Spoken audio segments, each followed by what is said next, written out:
The untouchable True School Sports Empire proudly presents something the boxing game's been missing. Hey, what's going on? It's your boy BT, and I came here to talk some boxing with the thousands of True School Sports subscribers. Now, this is the official post-fight review for Angelo Leo versus Stephen Fulton. Stephen Fulton beats Angelo Leo, unfortunately, at his own game, and he proved to me, at least to me, I know a lot of people were hyping him up, but I really wasn't sold on Stephen Fulton like that. But to me, tonight, he has proven his worth. He has proven his merit in the super bantamweight division, because I didn't think that if he was going to beat Angelo Leo, I didn't think it was going to look like it did tonight. So I gotta give a lot of respect to Stephen Fulton, because I did talk hella trash. I mean, I'm the same guy who said that Angelo Leo was going to beat the brakes off Stephen Fulton, and unfortunately, he did not beat the brakes off Stephen Fulton. And Fulton, like, look, I'm a staunch Angelo Leo supporter, but I'll admit that it was a clear victory for Stephen Fulton. I don't think it was as clear as the judges thought it was, but it was clear nonetheless. Before I get into my assessment of the fight, let's throw it over to Pops. Pops, what did you think? And by the way, if you guys are wondering why we're outside, we just got done doing commentary at the inaugural Road Warrior Promotions card, and we didn't want to just go home, so we just in the parking lot. I got the scooter right there. Yeah. And we just watched the fight on the scooter in the parking lot. So yeah, so we enjoyed the fight. First of all, no excuses. Fulton came in to fight. He actually beat Angelo Leo in his own game. It surprised me a lot, because a lot of shots that Angelo Leo got in his own game was Leo's game to win, and he actually won that. But I just think that he was the better, fresher guy, and he's getting the better shots. And I'm not going to make no excuses. I was going for Leo myself. I'm a big fan of Leo. Respect to Philadelphia fighters, the tough fighters.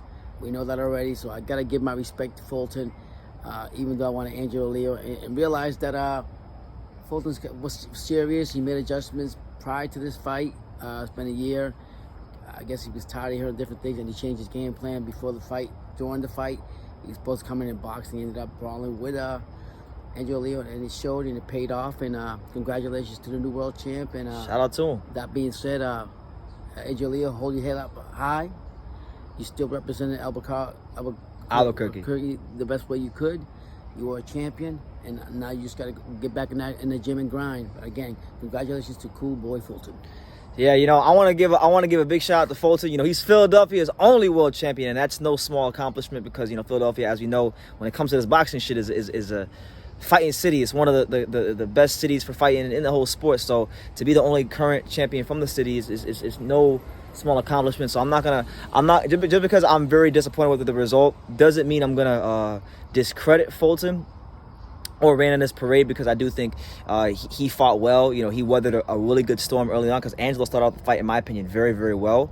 But I leave this fight very, very pleasantly surprised by Stephen Fulton, by how he was able to push Angelo back, and how he was able to he was just stabbing and placing these body shots in just the right areas that were to where even though Angelo won the battle of body punching in terms of the number of punches landed, it was Fulton that was able to landed the more impactful enough shots that allowed him to fight the style he wanted to fight. So whether he wanted to be mid-range, outside, inside, whatever he was doing on the inside was allowing him to do that. And Fulton also came out and said that he doesn't want to just fight for any 122 belt. He wants to become undisputed. So he's got a lot of goals in hand. And his like we always say, boxing is 90% mental, and the other one is 10% or whatever the case may be. And his mental aspect of this fight really changed everything with the COVID in 2020. So like I said again, rise up Philadelphia, and Albuquerque.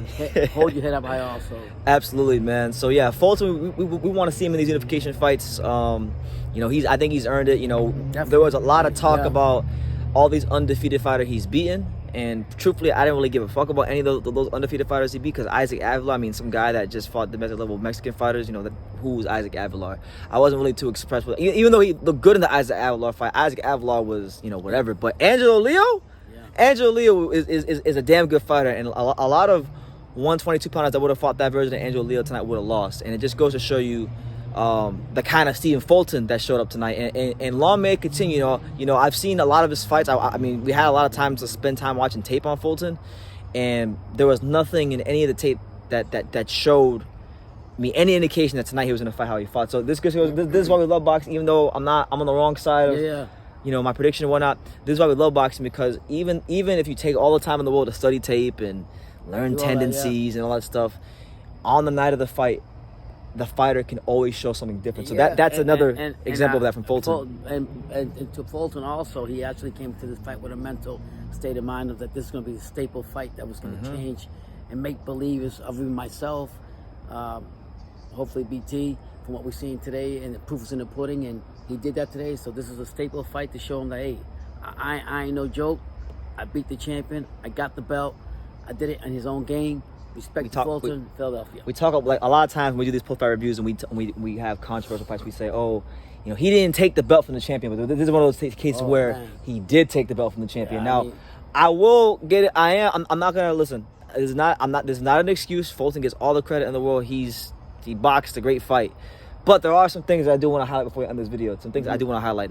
First and foremost, I'm not gonna say the referee did a terrible job policing the holding, but there was definitely a lot of holding from Fulton anytime Angelo Leo seen to land a clear shot.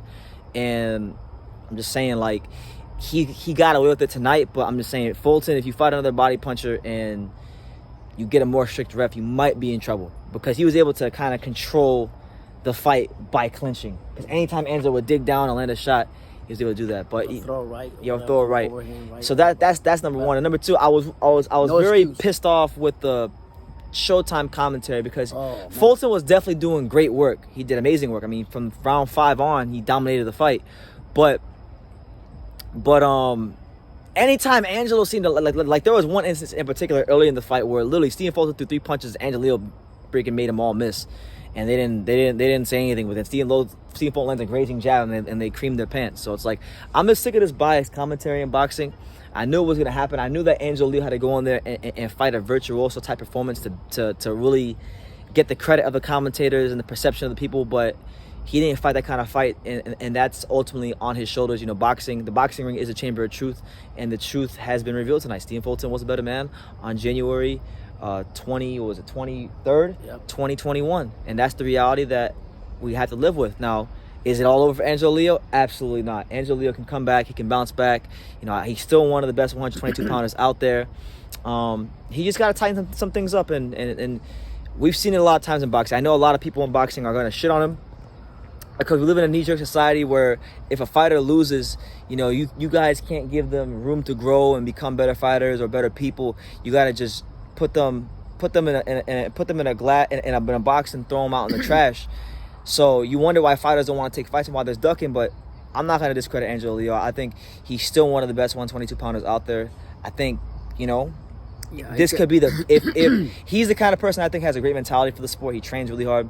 I think this will be the best thing to happen to his career, and I wouldn't be surprised if in the future, if Fulton keeps that title for long enough and he goes on to become a dominant champion, and he is Mr. CBS, can't be stopped, with the Crab Shack. He'll still have that title when Angelo gets there, and who knows, maybe this could be a rematch for the future. But for the time being, we will give Stephen Fulton his proverbial just due and flowers. And you guys can I said it in my video. I said if Angelo Leo loses this fight to Fulton, you can let me have it in the comments. So let me have it. I'm here. Let's go, champ. But it's all you good. guys have a great night. Take care. And like I say in every single one of these videos, I'm still the untouchable True School Sports Empire. But you can love me or you can hate me, but I'm just a kid from Daniel. So until next time, take care, guys.